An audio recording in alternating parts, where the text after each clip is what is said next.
What is good, and welcome into Facebook Watch. We are live here on Golden Boy Presents Throwbacks, and tonight's a really, really cool night because not only do we have my partner, Omar Miller, I'm the coach, your host, but we have one of the great fighters of all time and the namesake for Golden Boy, Oscar De La Hoya, will join us in a matter of a couple of minutes. We got a lot to talk about here tonight. We got the big Canelo Alvarez deal. We've got what's coming up for Golden Boy, and also we're going to look back at one of the great fights for Oscar De La Hoya that he had back in 2002. So bring in my partners here now on Facebook Watch as we change the way that boxing is being presented to the public. We want you to send your comments. It's very simple on your screen. Type it in. We'll look at it on the screen. We'll try to answer as many questions as we possibly can as we look back at one of the great fights in history. Oscar, welcome. How are you? Thank you. Good. Good. Thanks, man. Glad you could join us. I just made it. Yeah. Traffic. We're always on time here in LA. And the big man to my left, Omar Miller. You've seen him so many different great TV shows and movies,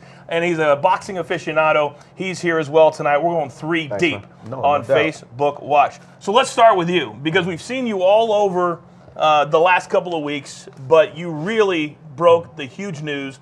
Biggest combat deal in history, Canelo Alvarez, DAZN. What do you think this will do for the future of boxing? Yeah, I mean, it's taking boxing to a whole new level. I mean, people are getting tired to being told what to do, what to watch, where to watch, when to watch it, you know. And so with this DAZN deal, first of all, if you subscribe, you're subscribing for $9. And you can watch a Canelo fight for $9. You can watch Anthony Joshua for $9. You can watch over 80 fights for $9 a month. And so it's those pay-per-view days are gone. You think it's over fully? I think so. I think this is a game changer. You guys get the biggest names out. It's a big deal. I remember I read it. I was like, whoa. Yeah. That's it. Using the technology. When I looked at it, I said, wow, this is the kind of thing as a fan you look at and you say, yeah. Right.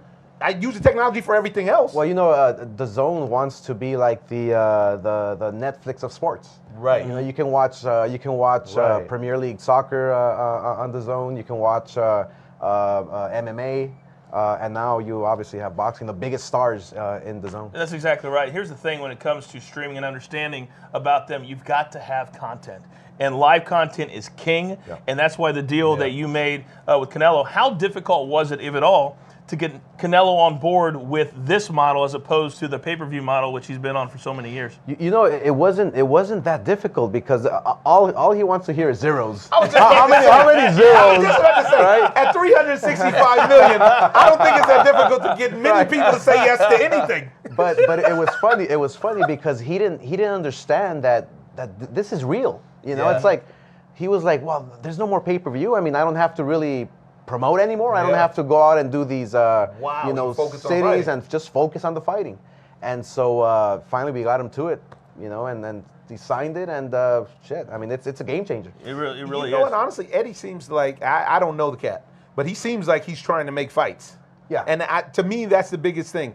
I hope this, as a fan, I hope this really brings more fights that everybody wants to see. Right. The great thing about the Canelo Golovkin fights was those were the fights that everybody wanted to see. That's what they want to see, and we will see a trilogy sometime soon. Yeah. But look, he decided to go up to 168, test the waters there. You know, I mean, hey, look, anybody who jumps up in weight, you're gonna have a hard time. No doubt. I don't care if it's with the easiest guy or the toughest guy. That's you're gonna have a they hard got time. weight classes for a reason. So he wants to test it out. He's gonna come back down. Right. And he's gonna fight the Charlo brothers. He's gonna fight anybody who's there at 160. He's gonna fight. A lot of people there. A lot of guys. So let me ask a lot of you fights this, to make. Yeah. A lot of exactly. That's what people say about Canelo, and what you're so good promoting him is he wants to fight the very best. He does. But of course, the biggest mouth that came out of the announcement, of course, was Floyd Mayweather. Right. Canelo said, "Hey, I'll fight him again." Sure. Floyd said he was the easiest fight of my career. Yeah, when he was 19 years of age. He was 21, and you know, lack of experience. Right.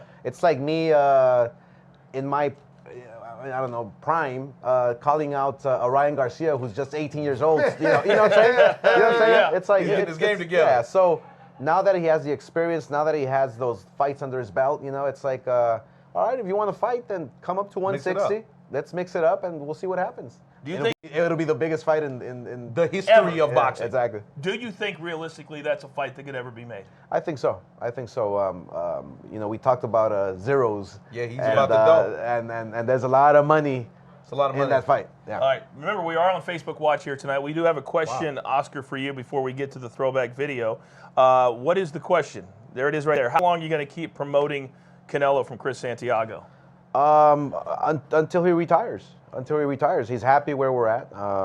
He's obviously happy with his new deal that we got him. He is. Right. It's a long-term deal, and as soon as the contract is expiring, we'll renew for another one, and hopefully we can stay as a team till he retires. It seems like you brought him on the scene, so I know that has got to go a long way. Yeah. Meaning, the first time I saw Canelo Alvarez, I remember it. The first time I saw him fight was when you were around. You know what I mean? It was a golden boy. Yeah. That's a big deal because everybody in that age group and that demographic, I'm sure, was looking up to you. So there's that element, combined with the fact that you guys obviously have had great success. Yeah, no, there's definitely an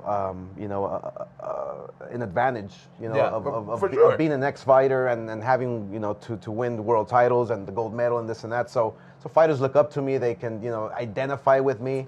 Of course. And look, I mean, we're very transparent. We let them in on all the details and everything across the board. And that's what fighters want. That's what they want. Exactly. Omar on the left. This is Oscar De La Hoya in the middle. I am the coach. This is Facebook Watch Throwbacks. We're going to get to Vargas De La Hoya in a second. We do have another question here on Facebook for Oscar. Let's go ahead and put it up on the screen if we could.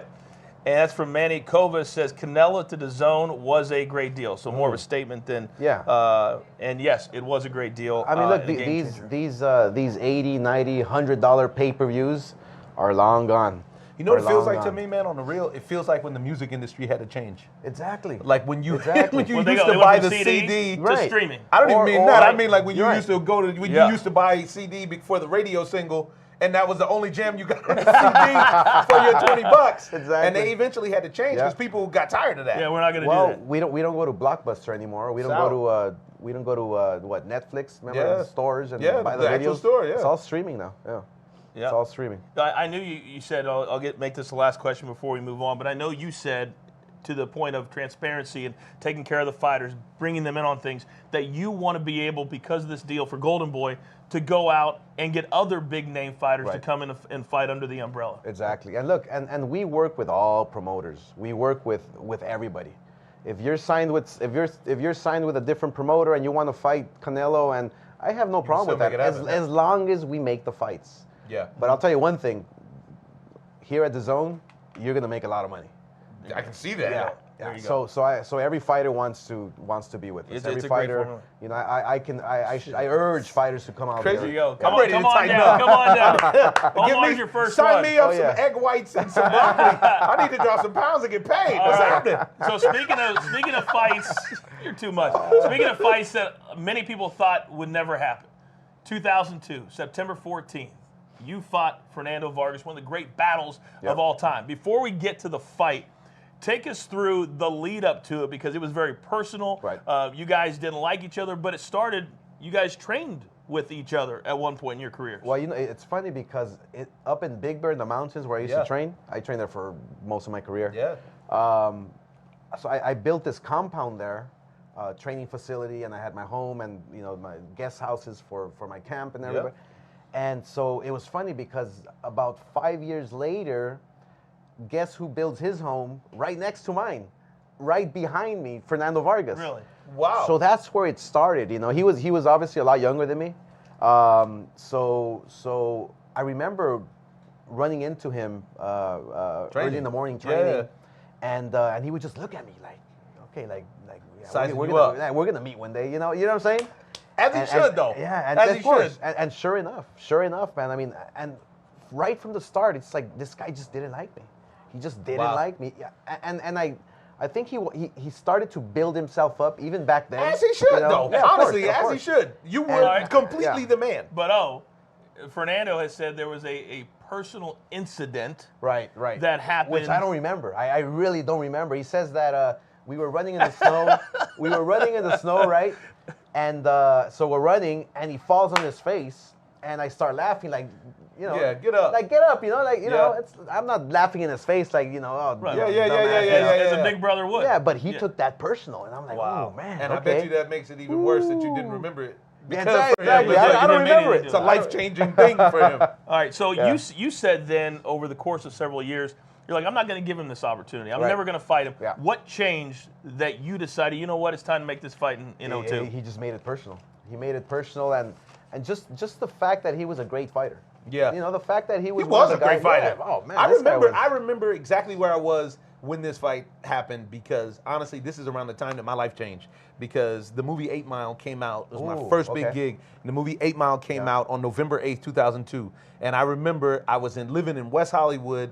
And I was living in West Hollywood, matter of fact, with the kid that played Cheddar Bob in the movie. Me and him had got a spot. And I remember we had a fight party. And I remember watching the fight, and I remember thinking to myself, I told my brother, I said, man, this is a dangerous fight for Oscar. I was... Well, we'll get into it in a minute. The first round. Yeah, of course. Almost threw me through the ropes. Yeah, at the news conference prior to, you guys getting a shoving match. So then they had to build a barrier, just prior to the fight. That's how personal it was for you, it was right? very personal. So it's funny because we couldn't after he pushed me in the press conference, so we couldn't be around each other anymore. Like we had to be 100 feet away from each other. Yeah. So the weigh-in, we open up to the crowd, and it's in the arena, and we have like 15,000 people there. We built this huge stage, so he can be on one side and I can be on the other side. Wow. So I remember coming out and greeting all the people, all the fans, and then he comes out and he takes his shirt off. And starts flexing. He's doing this. And he had muscles on top of muscles. Oh man, he had muscles in his head. It was incredible. Well, we'll get into why maybe he had so many that particular fight in a little bit. And it was funny because I told my brother, hey, man, this guy looks strong, man. Like, Jesus Christ. Right. I was worried. Yeah. And it's a young bull, man. And I was thinking in my head, what can I do to defuse him? To deflate the balloon. And I thought about it, and I said, okay, when he looks at me, and we lock eyes, I'm gonna go like this. So he looks at me, and I went like this.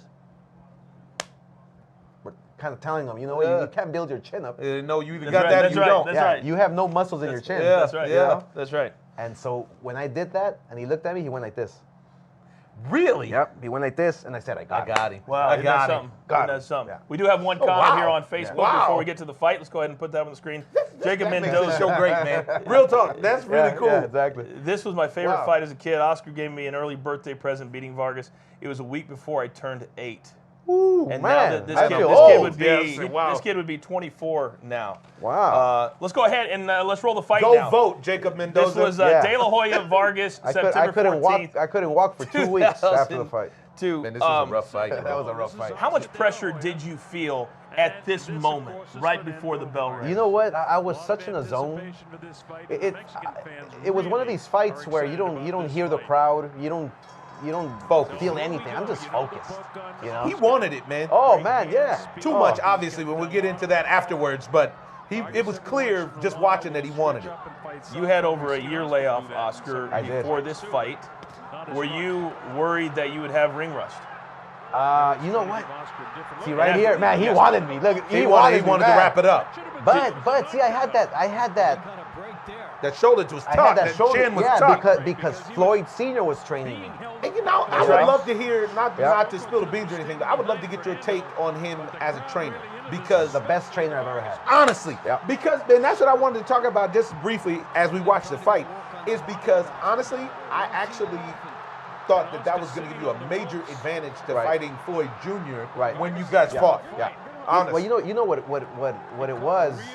See, Floyd Sr. is all about the shoulder roll, right?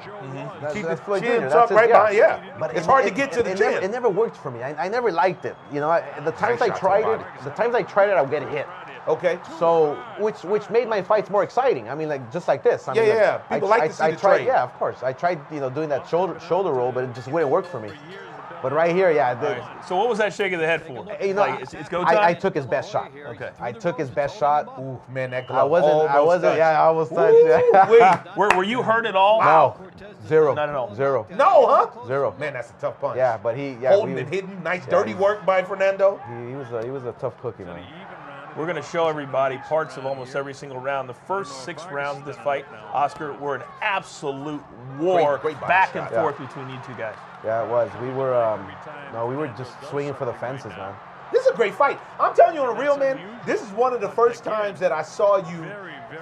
He actually moved you backwards. Yeah. And you had to dance. You had to actually come up with a plan and adjust. Yeah. I had to use my jab here. I knew my jab and my left hook was my key, you know. Nice jab. But it's interesting because in the later rounds, my right hand started connecting at will.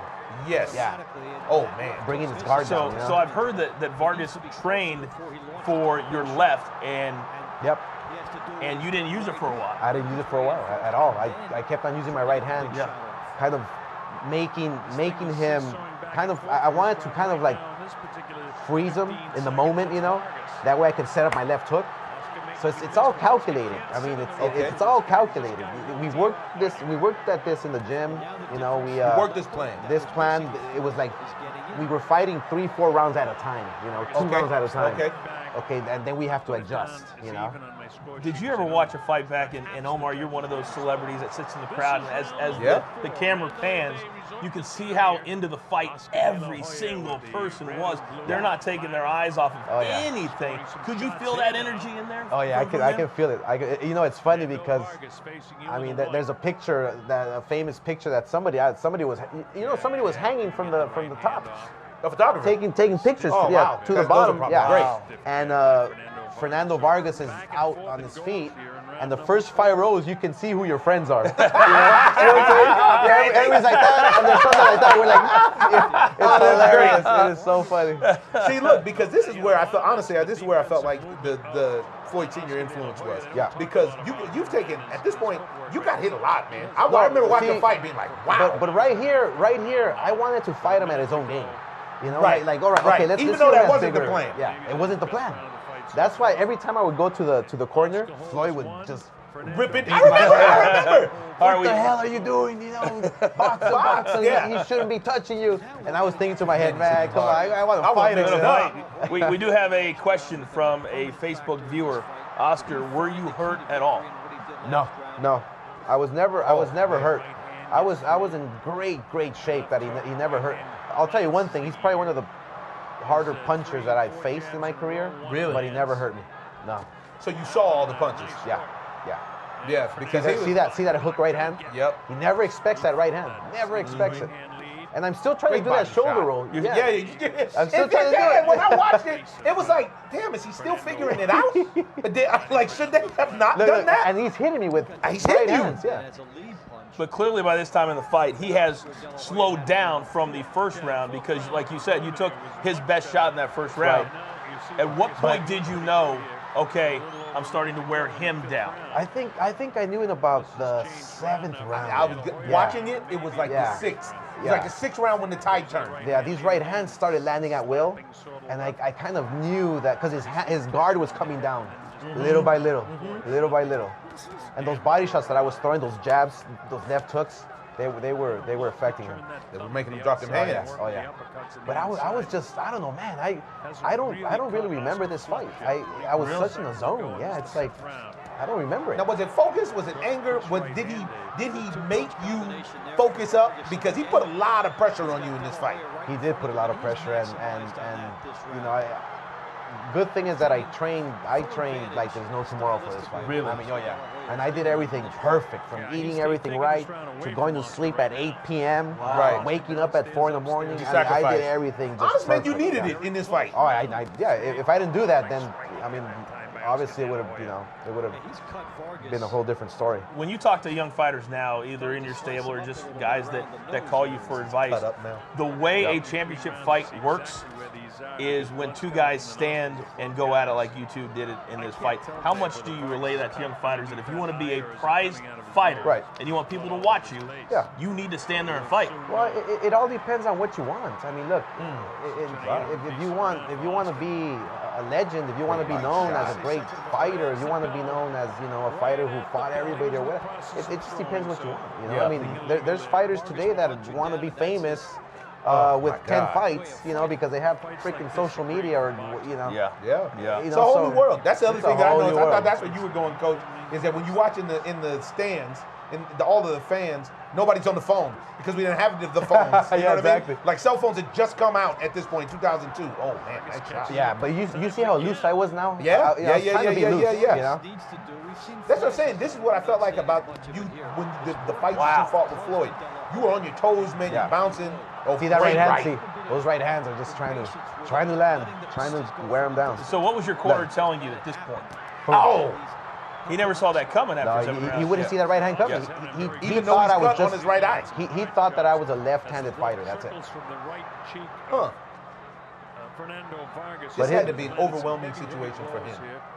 You know what I mean? He didn't expect it. This is what I'm saying. He didn't expect for me to fight him right there. This is what I'm saying. At some point, he's probably thinking to himself, wow, this is okay. He is a champion. All right, we've got another Facebook question for Oscar. After the first few rounds, did Vargas lose punching power, and could you feel him losing confidence? You know what? I felt him lose the confidence. The power was there, right from the last punch that he landed on me. See those right hands? Yeah, those right hands are nice one too. They're like freezing him. Yes. Yeah. They stun him. They were powerful. Yeah. He can get good hip rotation on those ones, man. How hard is it to make in-fight adjustments when there's so much going on? You said I was in a zone.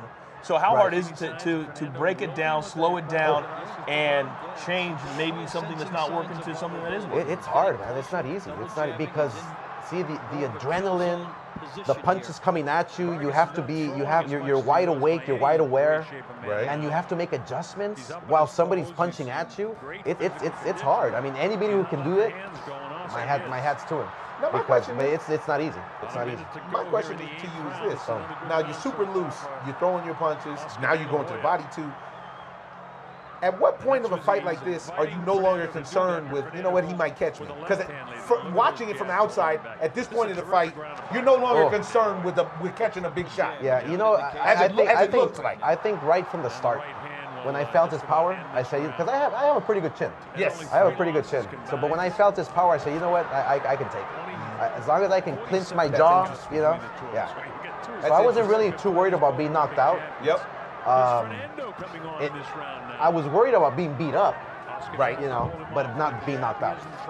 So now we're almost 27 minutes into this fight, and I was just getting my second win. Wow. I was just getting my second win. Yeah, I think so. You were getting stronger. Yeah, I felt I was getting stronger, but I was hoping he would kind of wear down a bit. But he's still coming forward. He still is coming forward, and his punches are still heavy. He fights like a bulldog. He comes forward. Oh man, Vargas was a force, man. Yeah, no doubt. Fight was close. You had a quote at that time. I've never had any animosity to any of my opponents, but this guy I really dislike. It's going to be fun not only beating the guy I really hate, but also getting paid for it. I'm going to have a ball. At this point, were you having a ball? I was having a good time. I was having a good time. I mean, I was hurting, but I was having a good time. Man, look at the faces in the crowd. You get the heavyweight Chris Bird out there. Chris Bird, right? That was his name? Well, Chris, Bird out there. Bob Arum is there. Yeah. Wow. It was a fun night. So now we're getting to the point of this is a 10. So yeah, right here is where I landed this little left hook. Great see the body pop. Yeah. Body head with the hook. Right there, I knew I had him. Right there, I knew I had him. So you knew you were going to knock him out in the 11th. Yeah. Okay. Yeah. And it's funny because, and you know what's funny is that we worked on that combination with Floyd. Boom, boom, boom, boom, boom, boom. Yeah. Boom. Oh man. No man. So now everybody rises to their feet in between rounds, and this is the money. Yeah. It's hard to close the show. There he goes. Yeah. Little shuffle right there. You gotta get the people what they want. Especially when you told somebody he's gonna knock him out. But he's still dangerous. I mean, right here, he's still dangerous. Look, I'm trying to knock his head off, but he's still surviving. Great body shot. He's still surviving. Oscar trying to load up and finish this. Oh yeah, I was trying to finish him, man. Good move. But you were still throwing, great you were still movement. throwing calculated punches. Yep. You weren't too fast. Just right. Right. And now you now right here, I said, you know what? If I just throw punches and bunches, They're I gonna have got to to stop him. And you know what, man? I hate that he retired, but this Father Time is undefeated. I love Joe Cortez. Yeah, well, I always felt like you were gonna get a fair shake when you watch him. He let you fight. Yeah, he let you fight. He let you fight. He let you fight. See, his trainer was telling the referee, like, why'd you stop it? Why'd you stop it? I would have. Come on, man. He would have got hurt. Like, you know what I mean? Yeah. That's not right.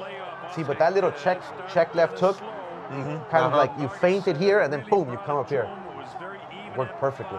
and then here he had nothing left. Yeah, he had nothing. You weren't going to stop. Yeah, he had nothing left. I mean, it was going to be non-stop at that point. No, it's a full sprint. Yeah. If the referee didn't jump in, I would have just kept throwing punches, and I would have hurt him badly. Man, I'm telling you, I really feel like this reinvigorated your career this week. Yeah. Because you were, forget about it, monster star all over the 90s. Yeah. But this 2002, Right.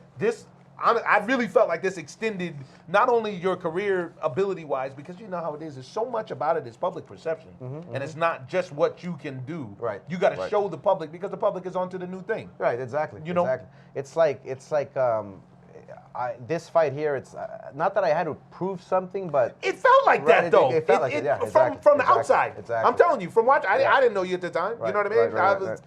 Nobody even knew me at the time. So it's like, just watching the fight, it felt like you proved something to me as a fan that was like, whoa, man. Okay, he this still, ain't a fight. he still Yeah, got this it. ain't- Yeah. Now let me ask you this, because after the fight, Vargas tested positive for PEDs. Yeah.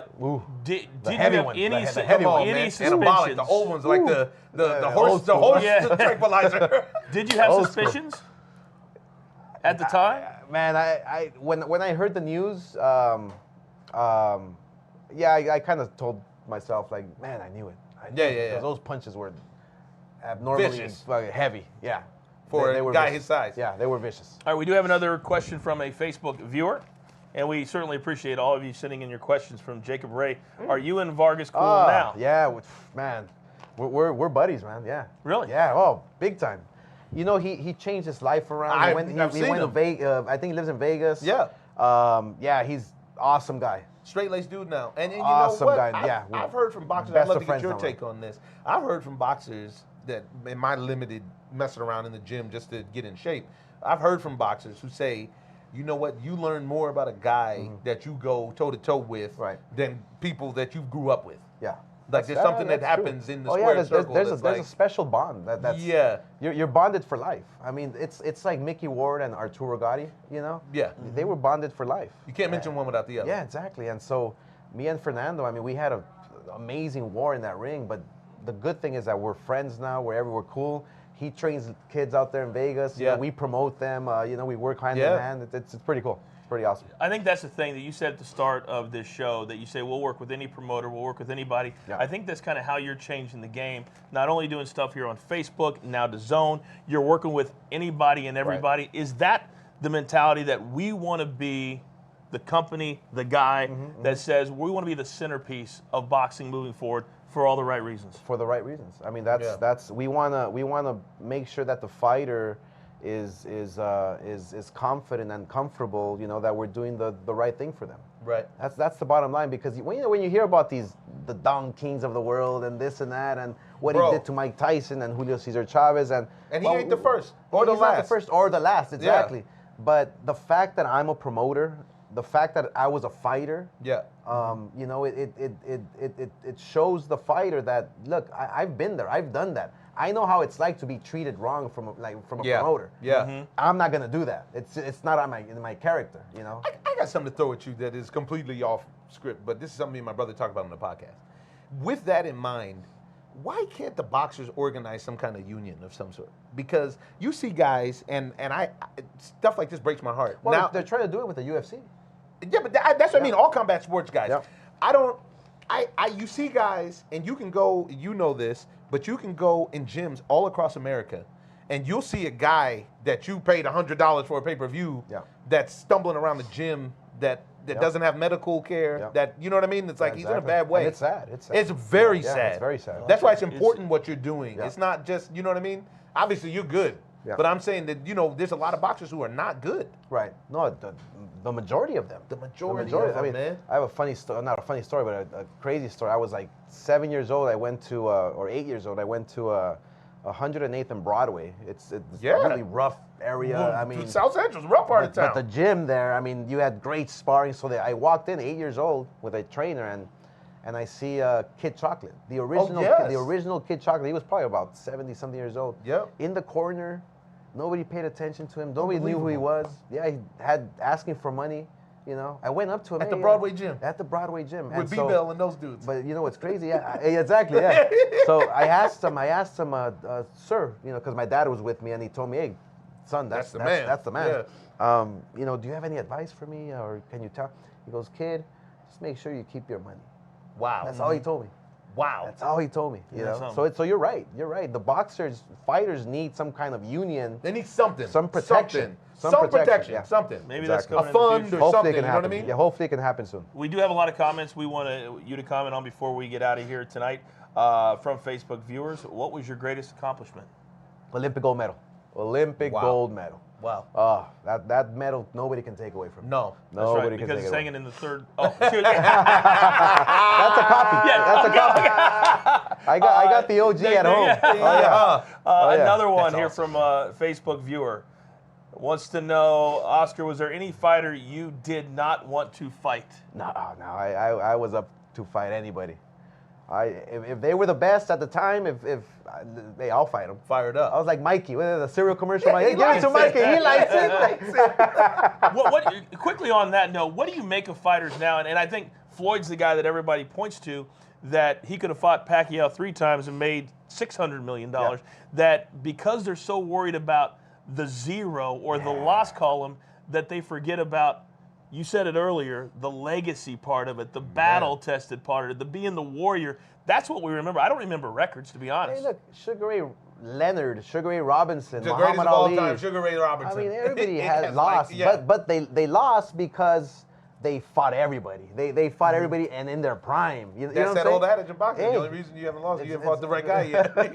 And right now, if you fight the right guy, that's where the money is. And I think that's what we're going to see moving forward. You know what I tell fighters now is that, look, if you fight, the biggest challenges, the toughest guys, the money's going to follow. So don't worry about the money first and then worry about the fight. No, worry about the fight first and the money will follow. Got to get your game together. Yeah, speaking of which, I don't know if we got any time or not, but I just read something about Ryan. They said that Chepo's going to start training him up with Canelo. Yeah. Well, that's a big deal. Big move. We're going to see. How did that get coordinated? Was that an in-house scenario? Yeah, you know, Ryan was stuck at you know, his last fight was a tough fight against a tough guy. Yeah. Okay, but he showed he finally came to his senses that he needs. He recognized. Exactly, and that's exactly what we wanted to accomplish. Let him recognize it. It's the only way it's going to work. Yeah, that's the only way. It's the only way it's going to work. Because those fighters, we're stubborn. Of course. But that's also the secret sauce that makes you able to accomplish great things. Exactly. You know? Right. Exactly. Do we have any more comments, or is that it for tonight? Okay, we do have. How do you feel picking 2 flags on Olympic Games? Wow. Oh, yeah, no. Wow. I mean, obviously I represented the U.S. I was born here, proud of it, obviously. And when I won the gold, I had the Olympic, the American flag. Yep. So one of my aunts, who was sitting way on the bleachers up there, you know, nosebleeds, I see her come running down, going through security. She has a little Mexican flag, and she throws it at. She said, "Son, hold it, because that's your heritage. That's your heritage." Yeah. So that's the famous picture with 2 flags. Yeah. Very cool. Very honest, cool. Man, honest, and you know that your auntie might have gained you like a good $500 million. Low key, you might want to cut her. She reminds me every day. I'm sure she does. I bet she does. Let's do one more. We have one more. We got one more. Does Oscar have any beef with any other fighter of his historical fights, like Ricardo Mayorga? No, you know, at the time when the build-up for the fight and the press conferences, and he was talking a lot of smack. So disrespectful. Yeah, smoking but cigarettes in the ring and everything. Yeah, he was wild. Exactly. Hey, but he was a fighter. Yeah, I mean, That dude would. You remember he used to do the thing where he would just let people tee off on his chin. Remember Vernon Forrest? Yeah. That was unbelievable. Vernon Are you Forrest crazy? Was an animal. Vernon Forrest was an animal. God, man, rest his soul. He was an animal. He was a hell of a fighter. He gave Shane Mosley fits. Yeah, but again, here's Mayorga. I think he's from Nicaragua. Yes. I think the other day they found him in the streets, just sleeping in the streets. You know what I'm saying? Yeah, it's a sad case, but I have no beef with nobody. Yeah. I'm cool. I think we're going to leave it right there. I will say this, that our next Golden Boy fights will be November 3rd, a week from Saturday, in Brooklyn. Barrera Monahan is the main event there. And that's another thing you've done is putting fights on Facebook Watch, just like Throwbacks is. And I've done the last two, and you've had a Philippines fighter, you've had a Puerto Rican fighter, and all of these fans from the Philippines can now watch their fighter on Facebook. That's awesome. Live live from the Philippines. Yeah, it's pretty cool. And it's also a great way to not cannibalize the sport. People need to see. You can't just pat my pockets. You know what I mean? People need to see fighters. That's how you build an audience. That's how you build the audience. That's how you big the look. We have plans of doing a Super Bowl of boxing next year, you know, and it's all going to be for free. You know, that's what boxing needs. That's what the fighters need. That's what it used to be. You know, and it used to be on a, Wide World of Sports. Exactly, you know what I mean? I fought there, the last fighter to fight at Wide World of Sports. Really? Yeah. And Omar, we were not going to release it, but I do want to say that I'm honored that I'll be the host for that Super Bowl of fights next year. There you go. Did you just sign it? Yeah, I just did.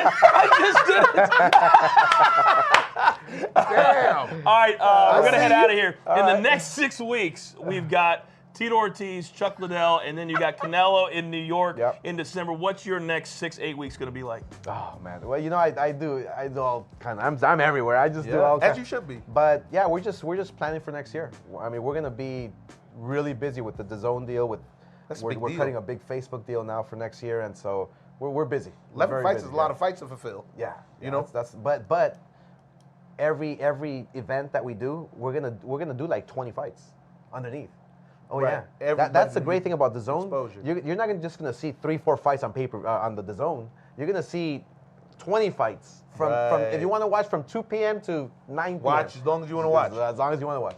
Wow. And then somebody wants you to come back out of retirement and fight. Oh man, is that a big no? No, not me. All right, that's it. That's it. Well, I know you're maybe busy. one round. I can come out of for one round. Maybe against me or Omar. That'd be about it. I don't want none. All right, that's gonna do it for us tonight. Be sure you can watch the replay of this anytime you want right here on Facebook Watch. That's gonna do it. We'll see you November 3rd, if not before, from Brooklyn for the Big O. Oscar, I'm the coach. Good night from Los Angeles.